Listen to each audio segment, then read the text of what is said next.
Contrôler ses émotions ou laisser place au naturel? Ah, la négociation! Ce moment où l'on se retrouve face à face avec son interlocuteur, le cœur battant, les mains moites, et cette petite voix intérieure qui murmure « Et si je me fais avoir ?» Commençons par décrire cet état physique du stress. Quand on est stressé, notre corps réagit de manière assez spectaculaire. Le cœur s'emballe, les mains deviennent moites, la respiration s'accélère et parfois on a même des sueurs froides. C'est notre corps qui se prépare à un combat ou à une fuite. Une réaction héritée de nos ancêtres chasseurs-cueilleurs. Mais en salle de réunion, fuir n'est pas vraiment une option. La peur de se faire avoir est une autre source de stress. On se demande si l'autre partie va profiter de notre moindre faiblesse, si on va réussir à obtenir ce que l'on veut ou si l'on va repartir les mains vides. Cette peur peut nous paralyser et nous empêcher de négocier efficacement.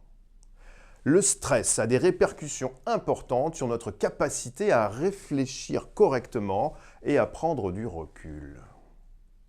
Sous pression, notre cerveau a tendance à se focaliser sur les menaces immédiates, ce qui peut nous empêcher de voir la situation dans son ensemble. On devient moins capable de penser de manière stratégique et de prendre des décisions éclairées. Comment gérer ses émotions et rester maître de soi en négociation? La préparation est la clé, tout comme pour un athlète de haut niveau.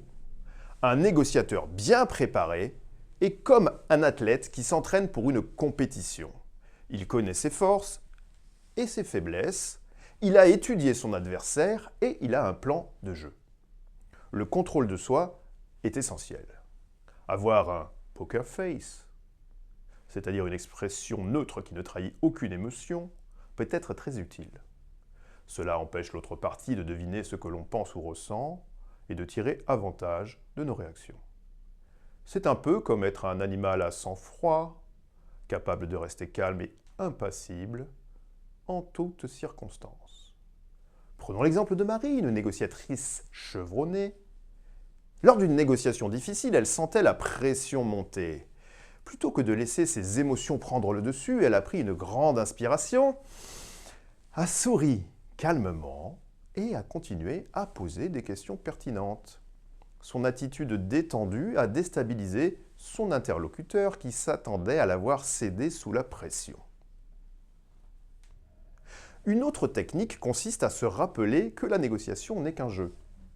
En adoptant une attitude ludique, on peut réduire le stress et aborder la situation avec plus de légèreté.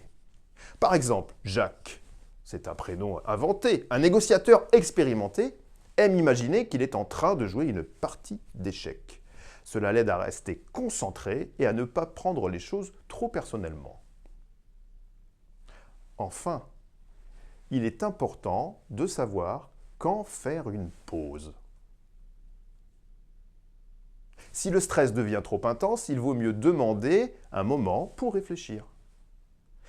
Cela permet de reprendre son souffle, de calmer ses émotions et de revenir à la table de négociation avec un esprit plus clair.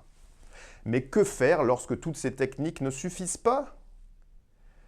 Comment réagir face à un interlocuteur particulièrement agressif ou manipulateur? C'est là que les choses se compliquent.